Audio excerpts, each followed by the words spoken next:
August 27 இன்றைய மறையுரை சிந்தனை.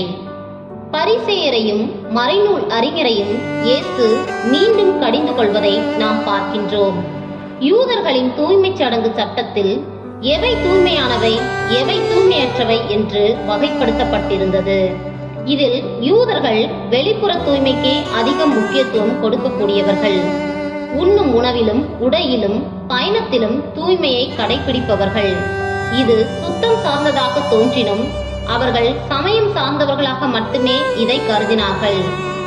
இந்த வெளி வேடத்தனத்தினைத்தான் இயேசு சுட்டிக்காட்டுகின்றார். வெளி வேடத்தை கடவுள் விரும்புகிறவர் அல்ல, வெறும் அடையாளங்களையும் விரும்புகிறவர் அல்ல, மாறாக உண்மையான உள்ளத்தை தான் கடவுள் விரும்புகிறார். ஆகவே நமது வெளி அடையாளங்களை மையப்படுத்தாமல் நமது உள்ள தூய்மைக்காக முயற்சிப்போம்.